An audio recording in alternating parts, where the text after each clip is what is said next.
Welcome back to Board Game Breakdown. I'm Christopher Solomon.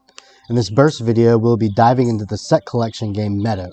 If you prefer a longer video where I get into the details of setup, gameplay, and even how to play the solo mode, use this link here. If not, let's put 3 minutes on the timer and get started. Meadow is a set collection and hand management game for 1 to 4 players. Players attempt to observe a variety of animals, plants, landscapes, and souvenirs by playing cards into their meadow, hoping to score the most victory points. Players will also compete on the campfire board to be the first to survey unique pairings observations in order to fulfill certain goals. Before we see how the game is played, let's take a quick look at setup. Meadow comes with 2 boards, the main board and the campfire board. 4 decks of cards labeled North, South, East, and West are shuffled separately, and the West, South, and East decks are placed in their respective slots, with the North deck being put to the side. Cards from each deck are flipped and placed in their slots on the main board. On the campfire board, a random selection of goal tiles are placed around the fire itself. These goals, along with the amount of rounds played, will change depending on player count, and both campfire boards are double-sided in order to work with these different player counts. Players select a color and grab the matching path tokens and bonus tokens for their chosen color. Second player takes a row of 4 from the main board, plus the top North card, to make their starting hand. The row is then refilled and the first player does the same, and the game is ready to begin.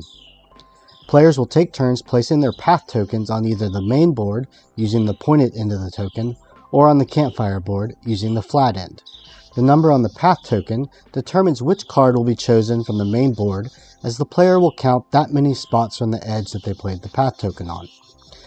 They then can play the newly chosen card or another from their hand to play into their meadow. Cards will be placed in columns, up to a maximum of 10 columns, each starting with a ground card. The cards are all labeled with a requirement that a player must have showing in their meadow in order to play the card. Once played, the card will cover up the previous icon used to play, but will now reveal a new icon to be used moving forward.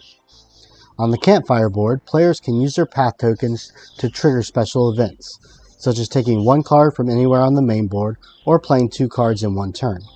Additionally, after playing a path token at the campfire board, a player can also score a bonus goal if their meadow is showing both of the required icons.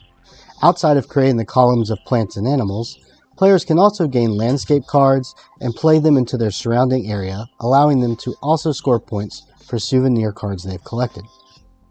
Meadow never outstays its welcome, with a 2-player game taking around 30 to 40 minutes. The watercolor art is relaxing to look at, and when paired with the interactions between cards, the theme of wandering nature and looking out for all it has to offer is fully realized.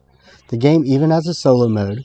While not as engaging as the multiplayer, is a fun way to get Meadow to the table when you don't have a gaming group to enjoy it with.